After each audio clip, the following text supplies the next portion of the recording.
আমাদের কি মেধা নাই? আমরা কি পড়ালেখা করতেছি না? আমরা কি এমনি ভেসে আসছি? এমপির ছেলে এমপি হবে, মন্ত্রী ছেলে মন্ত্রী হবে, কৃষকের ছেলে কৃষক থেকে যাবে, এটা আমরা যেখানে প্রাথমিক শিক্ষক নিয়োগের 93% কোটা, সেখানে 60% মেধায় 60% সারা বাংলাদেশে 99% মানুষ কোটাবিহীন, তাহলে 1% জন্য কেন 96% কোটা নিয়োগ করা হয়েছে? কিছু করা থাকুক উপজাতিদের জন্য। মেধাবী যারা পড়ালেখা করতেছে তারা কি আদৌ এখানে মূল্যায়ন পাচ্ছে? আমাদের যে আন্দোলন সেটা অযৌক্তিক, আমরা সেটা প্রধানমন্ত্রীর কথা অবশ্যই মানতে পারি না। আমাদের দাবি ন্যায্য দাবি, আমাদের দাবি কোটা বিরোধীর দাবি।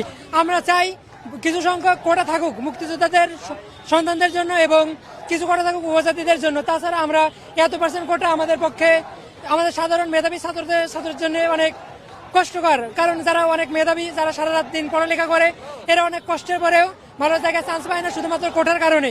সবাই এত পরিশ্রম করে। আমাদের এক দফায় এক দাবি, কোটা মুক্ত বাংলাদেশ চাই।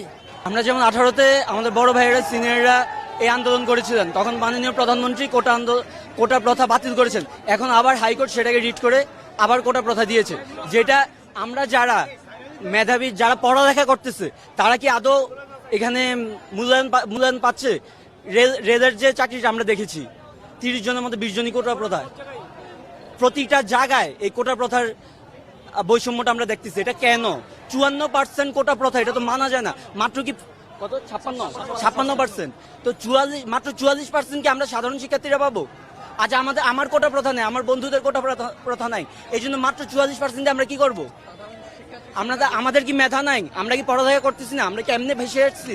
স্বাধীন বাংলাদেশে বঙ্গবন্ধু দেয়া এই স্বাধীন বাংলাদেশের এই উপহার দিয়েছে, তিনি আমাদের স্বাধীন বাংলাদেশ উপহার দিয়েছে কোনো বৈষম্যর জন্য নয়।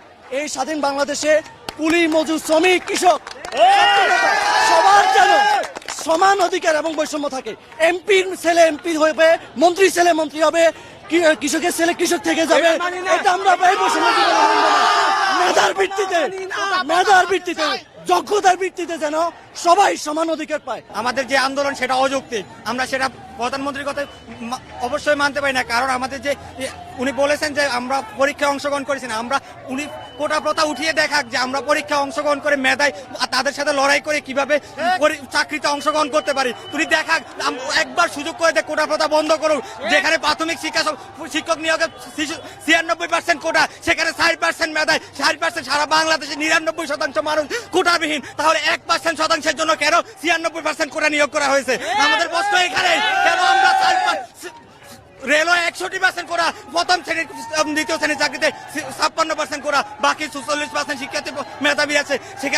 যেখানে আমাদের শিক্ষার্থীর সারা বাংলাদেশে 99%, সেখানে 1% জন্য কেন আমরা এই 56% কোটা নিয়োগ করবো? কেন প্রাইমারিতে 96% কোটা নিয়োগ করবো? রেলওয়েতে 61% কেন নিয়োগ কোটা দেবো?